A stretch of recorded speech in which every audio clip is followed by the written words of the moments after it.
Rabbi Kahane, before the first call, let me ask you, and I'll ask you too, Jerome Segal, what do you think of Senator Dole's proposal that foreign aid that is delivered to Israel be cut back in favor of foreign aid to countries in Eastern Europe?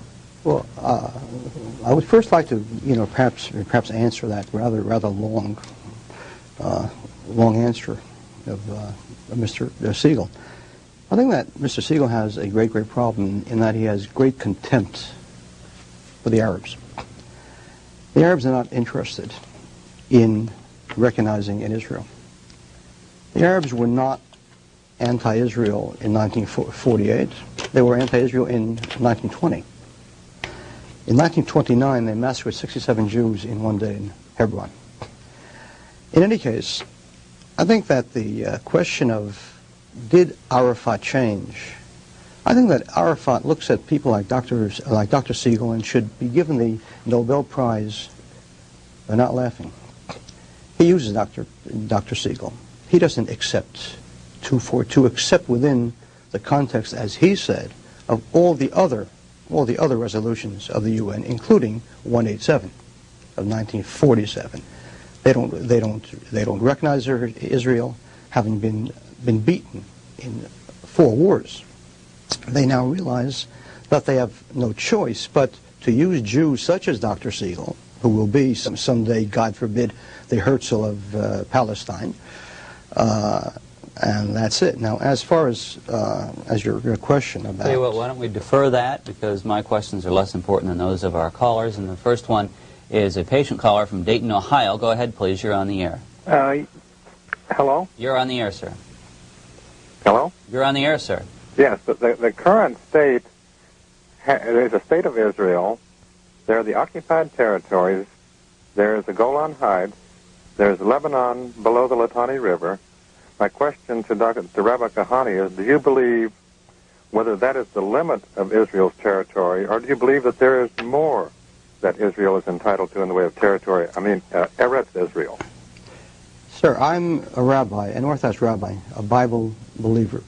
There is no question that the boundaries of Israel are those stated within the Bible. God's boundaries.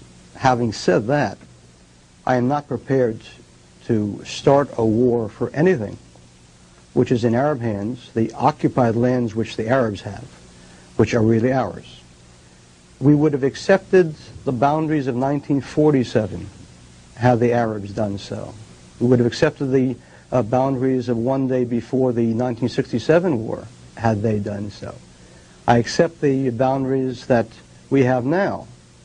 But once they start a war and they kill our soldiers and we win that war, that land is ours. And let them learn a lesson that winners win and losers lose. And that should be one that Dr. Segal should also learn. Dr. Segal? Now, first of all, let me respond to the statement that was made about believing Arafat or trusting Arafat, or am I a dupe of Arafat's or whatever. The truth of the matter is that I don't have any access into Yasser Arafat's inner mind. I have never maintained that Israel or anybody else should either trust Arafat, nor do I think that any country should make its national security decisions on the basis of trust. I think that the bottom line basis of Israeli security has been and is going to continue to be in the foreseeable future the strength of the Israeli army. It's the IDF. What I'm saying is that Israel is a strong and powerful country. The Palestinians, for the first time in the conflict, are now saying that they want to resolve the conflict. For the first time in the conflict, they're saying that they are prepared to sit down with the Israelis and negotiate it. And what I'm saying is that Israel is strong enough and peace is enough in its interest that it should go ahead and do it. It doesn't have to worry about the possibility of those negotiations. The Israelis are no cream puffs.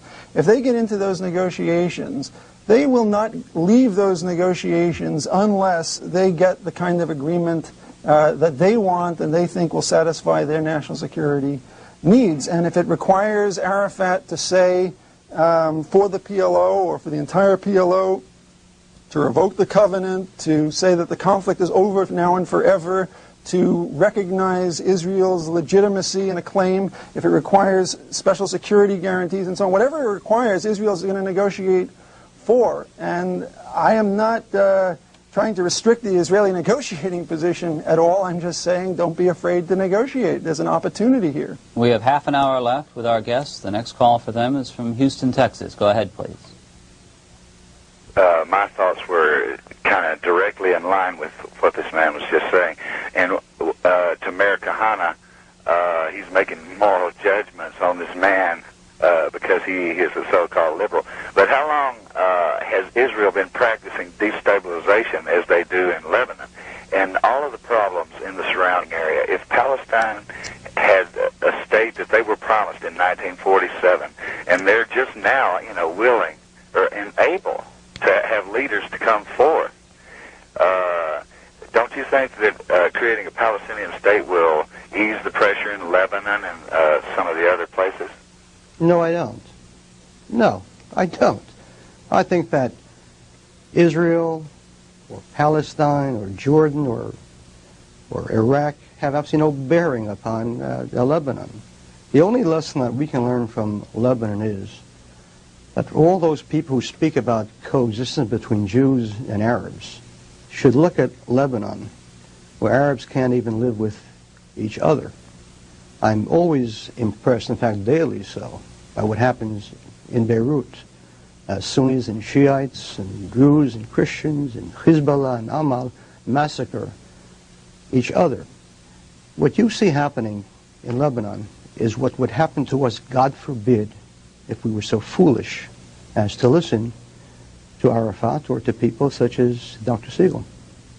Dr. Segal, any comment on that before we take the next call? I think the interesting place to look in terms of the possibilities of resolving the conflict is in fact to what Prime Minister Begin agreed to, which was the Land for Peace deal in terms of making peace with Egypt. He gave back the Sinai. He got in exchange for it recognition and a peace treaty with Egypt.